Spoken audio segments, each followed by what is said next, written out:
Good morning students. तो आज हम करने वाले हैं क्लास 9 के चैप्टर 9 सर्कल्स का पार्ट नंबर 2। हमने पार्ट 1 ऑलरेडी कर लिया, उसमें हमने majority of the topics cover कर लिए हैं।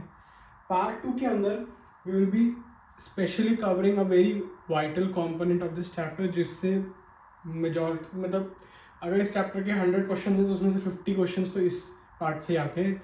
ये सिर्फ पार्ट एक 10.7 9.7 करके सिर्फ एक ही पार्ट है, जो है angle subtended by an arc of a circle.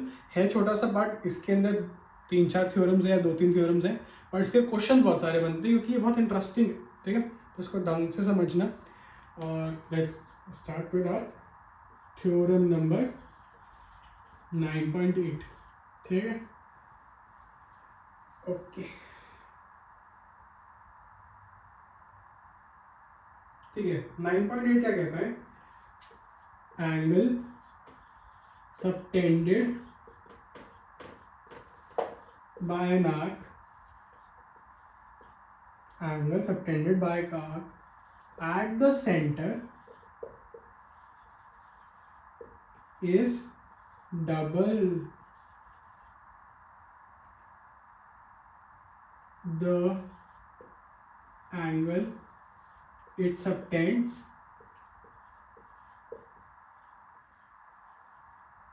at any other point in the circle. अब ज़रूर इस पे एंगल सबटेंडेड बाय आर्क का आया हुआ है। वैसे तुम लोग कहोगे कि सर अभी तक आपने कॉर्ड समझाया था कि कॉर्ड के 2 पॉइंट्स एक एंगल सबटेंड करते हैं, तो ये आर्क भी वही चीज़ है। ये जो चीज़ होती है हमारी, ये आर्क ही तो होती है। तो आर्क कह लो, कॉर्ड कह लो, एक ही चीज़ है। ये सिर्फ थोड़ा सा इधर उधर घुमाने का, थोड़ा सा अलग वर्ड्स डालने का, थोड़ा सा तुम्हें दिमाग खराब करवाने का तरीका है। इसका मतलब यही है। चलो अब करते हैं। ठीक है, पहले सर्कल बनाएंगे। सर्कल बना लिया। Angle subtended by an arc at the centre, तो हमारी आर्क है। हमने क्या किया, इस आर्क को ज्वाइन कर दिया, तो ये हमारी कॉर्ड बन गई। ठीक है, फिर ये आर्क है तो ये है, तो हम ये करते हैं is double the angle it subtends eight the centre. मतलब एक एंगल सबटेंड किया, और इसके बाद अगर ये कोई भी और एंगल कहीं भी और बना रहा है, तो जो ये x, ये y है, वो इस a के हाफ होंगे। विच मीन्स ये कहना चाहता है कि half of a will be equal to x will be equal to y। ठीक है, will be equal to x कर लेते हैं, x और y। ठीक है, इसका कहने का मतलब है angle subtended by an arc at the centre is double the angle it subtends at any other point in the circle. मतलब ये x का डबल, ये मैंने उल्टी तक में लिख लिया, इसको ऐसे लिख लो। चलो 2x या फिर 2y। ठीक है, the centre is double the angle it subtends in any other point in the circle. समझ आ रहा है? Angle subtend, word to word चलते हैं। Angle subtended by an arc, angle subtended by PQ arc at the centre A। ठीक है, ये angle subtend किया, is double, A is double, इसको भी रख लो। Double the angle it subtends at any other point in the circle. ठीक है, ये देखो, ये सबटेंड कर रहा है angle eight any other point. अब अगर ये इधर भी होता है ना, या ये इधर भी हो, तब भी ये इस जो सेंटर पे एंगल सबटेंड कर रहा है इसका हाफ ही होगा। समझ आ रही है ये बात? इसके एग्जांपल्स करके तब समझ आएगा, अभी ये समझो। ठीक है, अब इसका एक प्रूफ है। ऑब्वियसली प्रूफ तो होगा ही, क्वेश्चन है तो प्रूफ भी होगा कि सर ऐसा क्यों होता है, कि सर ऐसा क्यों होता है। मान लो ये PQ गिवन है, ये O सेंटर गिवन है, ये A गिवन है। ठीक है, ये हमें ठीक, हमें अब प्रूफ करना है। क्या है, क्या प्रूफ करना है इसमें? कि जो P और Q है, P और Q इज हाफ ऑफ, नहीं double of, is 2 times PAQ। ये प्रूफ कर रहे हैं, ठीक है। चलो करें प्रूफ। पहले तो हम क्या करेंगे, जो ये हमारा POQ है, ठीक है, यहाँ से कैसा करते हैं, एक लाइन ड्रॉ करते हैं,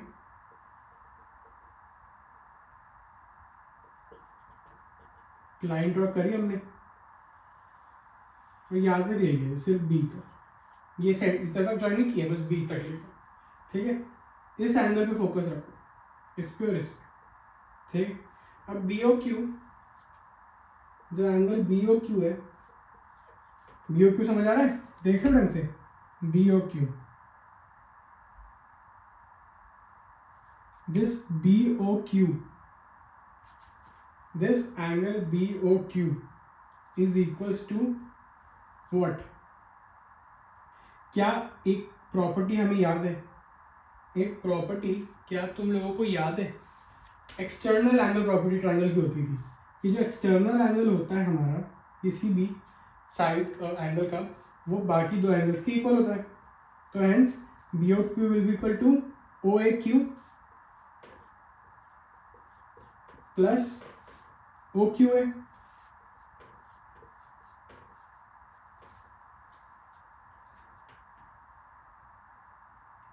ठीक है, इतना समझ आया, इतना समझ आया। अब हमें पता है OQ is equal to OA, radius है दोनों, तो हेंस ये इसके इक्वल हो जाएगा, ये इसके इक्वल हो जाएगा। क्या मैं ये नहीं लिख सकता angle BOQ is 2 times angle OAQ? अगर ये इसके इक्वल हो गया तो ये 2 टाइम्स से लिख सकता हूँ, लिख सकता हूँ ना। देखो समझो फिर से, ये एंगल इसका और इसका सम होगा, एक्सटर्नल एंगल प्रॉपर्टी। अगर ये एक ट्रायंगल होता है हमारा, तो जो ये एंगल होता है वो इस और इस एंगल का सम नहीं होता है ना, ये एंगल इस और इस एंगल का सम नहीं होता एक्सटर्नल एंगल प्रॉपर्टी से। सिमिलरली ये हमने एक लाइन ड्रॉ करी, ये एंगल इसका इसका सम हो जाएगा, और ये इक्वल भी है, रेडियस है, A और OQ रेडियस है, तो ये मिल गया। सिमिलरली अब हम इस वाले एंगल को देखेंगे, इसमें भी सिमिलरली यही हो जाएगा, ये वाला एंगल इसका फिर से हाफ हो जाएगा, डबल हो जाएगा। तो हम ये लिख सकते हैं कि angle BOP will be equal to 2 times PAB। इसकी तरह सिमिलरली किया, ठीक है, समझने की कोशिश करो। अब हम इसको और इसको सम कर देंगे, हमें मिल जाएगा एंगल BOQ एंगल BOP, ये पूरा angle which is angle POQ will be equals to 2 times ये वाला angle which is 2 times angle PA। ठीक है, थोड़ा समझने की कोशिश करो कि क्या किया गया है।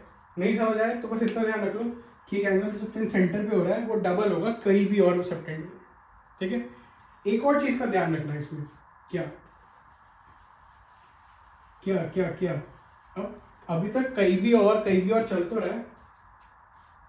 मान लो ये PQ है ना, और ये सेंटर है, ये अगर एक एंगल इसने सबटेंड किया, ठीक है, तो अगर ये इधर एक एंगल सबटेंड करता है,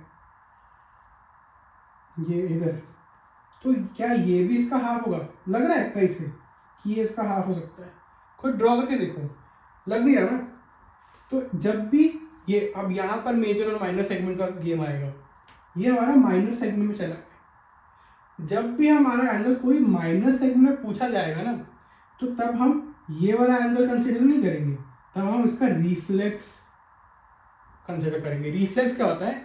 360 minus the angle, any the reflex of any angle is 360 minus that angle. तो अगर ये x है तो ये 360 माइनस एक्स हो जाएगा, और इसकी value 360 minus x divide by 2 हो जाएगी। आया समझ? माइनर सेगमेंट में मतलब जिस लाइन में, मतलब माइनर सेगमेंट में जो भी एंगल फॉर्म होगा वो रिफ्लेक्स का होगा हमारा, वो हमारे रिफ्लेक्स का हाफ होगा। ठीक है, जबकि इधर कहीं भी बना लो, इधर कहीं भी बना लो, इधर कहीं भी बना लो, ऑल्सो ये इस पे कॉर्नर पे टच होना चाहिए, कॉर्नर कह रहे हो या फिर सर्कल में टच होना चाहिए। ये नहीं कि सर ये बनाया, ये बनाया, ये, ठीक है। अब ये चीज़ भी इसका हाफ है, नहीं, ये चीज़ इसका हाफ है, ठीक है। वो सर्कमफ्रेंस पर टच होना चाहिए eight any other point in the circle. Point सिर्फ सर्कमफ्रेंस पर ही है, ये तो अंदर तो खाली स्पेस है, इनर सर्कल में तो खाली स्पेस है, ठीक है। आया समझ? चलो 9.8 समझ आई?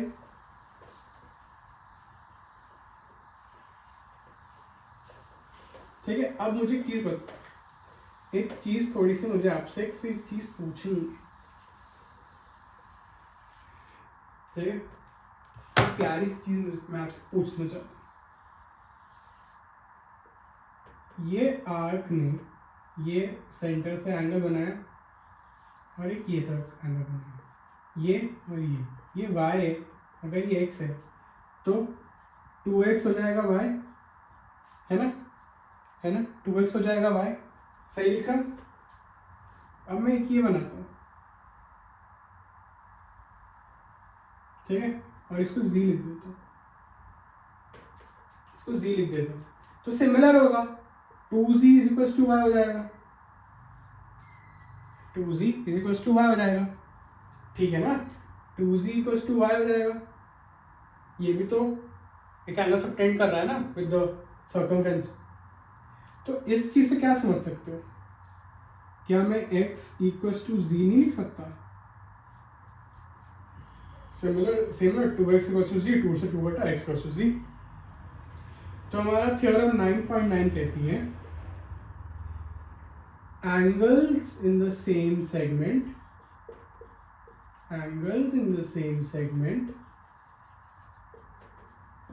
of a circle are equal, ठीक है। सेम सेगमेंट मतलब देखा, वो जो मैंने पहले बताया था कि ये वाला एंगल नहीं इक्वल होगा पर ये सारे होंगे। अब पता क्या है, सेंटर छोड़ दो, सेंटर छोड़ दो, मान लो मुझे ये गिवन है, सेंटर छोड़ दो, और अगर मुझे ये भी गिवन है ना, तो मैं इस पे बिना सेंटर को पता करके ये कह सकता हूँ कि ये एंगल x है, ये एंगल y है, तो x इक्वल्स टू y है, ठीक है। सेंटर की जरूरत नहीं मुझे, क्योंकि अब तुम खुद सोचो, ये कॉर्ड है, ये जो एंगल सबटेंड कर रहा है, ये कॉर्ड सेंटर से तो एक ही एंगल सबटेंड कर पाएगी ना, अलग अलग तो नहीं कर पाएगी।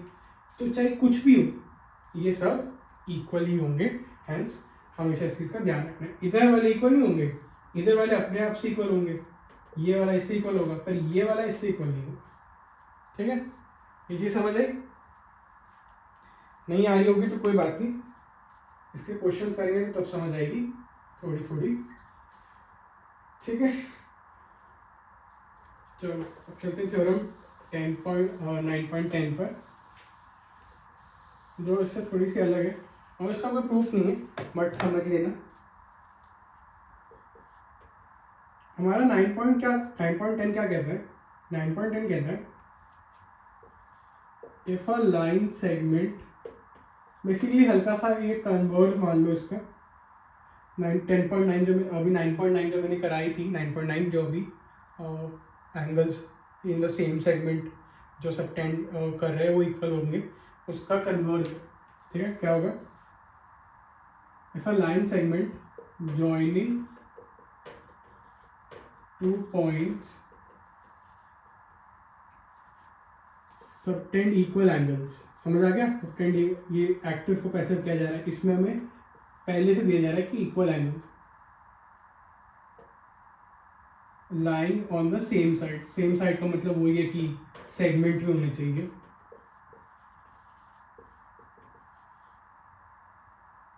देन वो चारों पॉइंट्स कौन साइक्लिक है।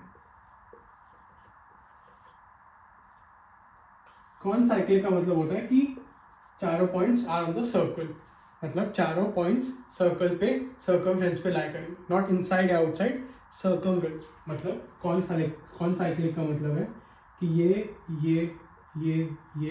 सारे सर्कल के उस पर लाई। इसके कहने का मतलब क्या है, line segment joining two points, और ये ऐसे एंगल सबटेंड कर रहा है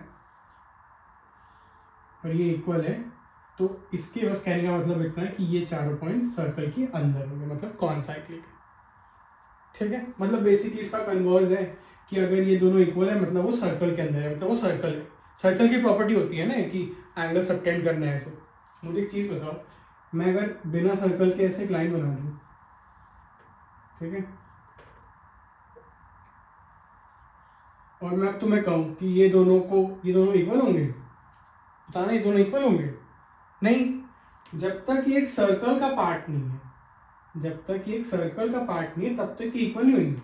जिस दिन ये सर्कल का पार्ट होगा ये दोनों इक्वल हो जाएंगे, है ना। अब मान लो ये दोनों इक्वल हो गए तो मतलब ये एक सर्कल का पार्ट है, बस ये चीज ये कह रहा है कि अब ये चारों कौन साइक्लिक होंगे, मतलब एक सर्कल का पार्ट हो जाएगा। ठीक है, आए समझ?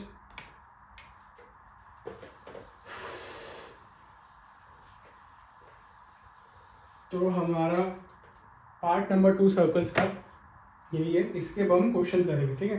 क्वेश्चन से थोड़ा समझ आएगा कि क्या चल रहा है, ठीक है।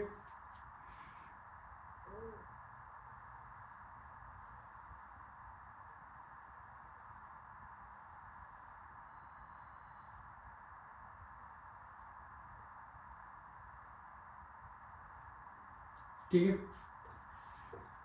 तो हमारा पहला क्वेश्चन है,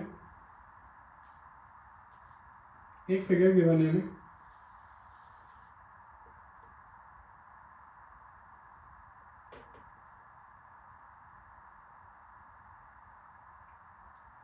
फिगर का गिवन है ए C D B,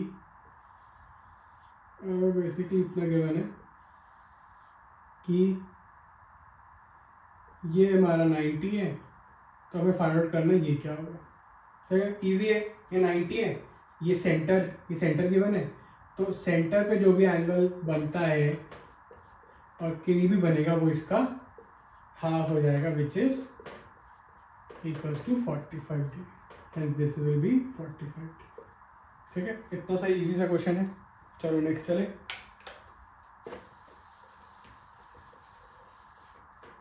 next question है, a chord of a circle is equal to the radius of the circle. मतलब एक chord है, ये chord है, this is equal to the radius of the circle, ये r की equal है। ठीक है, find the angle subtended by the chord at a point on the minor arc. हमें ये निकालना है, ठीक है, and also point on the major arc. हमें एक तो ये x निकालना है और एक हमें ये y निकालना है।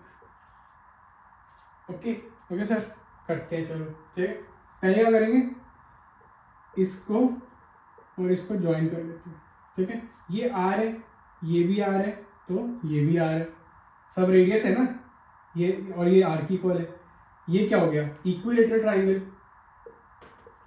और इक्विलेटरल ट्राइंगल क्या हो जाता है, 60 60 और 60, ये भी 60, ये भी 60, ये भी 60। अगर तीनों 60 है मतलब ये सेंटर से भी सर्कल 60 बना रहा है, सेंटर से 60 बना रहा है, तो उसी सेम सेगमेंट में कितना बनाएगा, 60 का हाफ, विच इज 30 डिग्री। ठीक है सर, वाई तो मिल गया। अब मैंने जो ऑपोजिट सेगमेंट होती है उसको क्या बताया था, हम इसका रिफ्लेक्स देखते हैं। क्या करेंगे, 360 माइनस 60 का हाफ, विच इज 300 का हाफ, विच इज 150। ठीक है, आगे समझ। चलो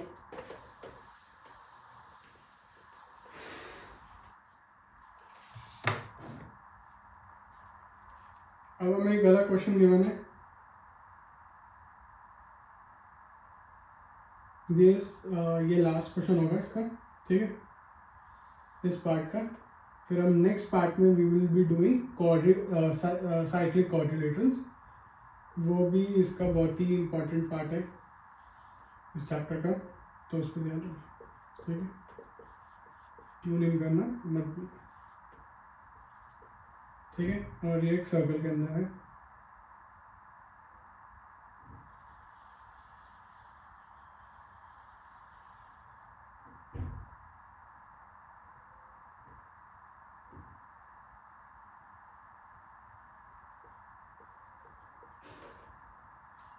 ठीक है, हमें क्या निकालना है, ये। ठीक है, तो अब क्या करेंगे, इजी है, वेरी इजी। कैसे करेंगे, देखो ये हमारा 50 हो जाएगा, ये लाइन है, ये 130 है तो ये 50 है, 50 + 20 70, ये कितना हो जाएगा 180 - 70, 180 - 70 समझ आया ना कैसे होगा। ये 20 है, 50 है और एक ट्राइंगल है तो ये 110 हो जाएगा। ये देखो AC के अंदर ये 110, तो ये भी क्या हो जाएगा 110, hence angle BAC will be equal to 1। तो अगर ये एंगल सबटेंडेड वाली चीज़ याद आएगी ना तो खुद वो फिगर में दिख जाएगा कि अच्छा ये दोनों इक्वल होंगे, कुछ ना कुछ इसका ही गेम है। ठीक है, तो इतना ही है इस वीडियो के लिए, इस पार्ट के लिए इतना ही। This will be our final question and all the best guys for इसकी एक्सरसाइज जब अटेम्प्ट करोगे, क्योंकि इसकी एक्सरसाइज थोड़ा सा दिमाग ज़्यादा यूज़ होता है और शायद तुम्हें अच्छे से समझ ना आए तो तुम्हें बहुत दिक्कत हो, तो उसके लिए ऑल द बेस्ट। बाकी एग्ज़ाम्स आ रहे हैं तो उसके लिए ऑल द बेस्ट एंड ये हो जाएगा, थोड़ा बहुत प्रैक्टिस करो, थोड़ा दिमाग लगाओगे तो अच्छे से हो जाएगा। बाकी जो तुम्हारे टीचर स्कूल्स में या कोचिंग सेंटर्स में होंगे उनसे भी एक बार पूछना इसके बारे में, वरना मैं तो हूँ ही, मैं जब इसके क्वेश्चंस करवाऊँगा तब तुम इसको रिवाइज कर सकते हो। ठीक है, तो अभी के लिए इतना ही। पार्ट 3 के लिए ज़रूर ट्यून इन करना। पार्ट 3 कल आएगा मोस्ट प्रोबेबली, उसके अंदर हम साइक्लिक कोऑर्डिनेटर्स पढ़ेंगे। तो ओके गाइस, थैंक यू।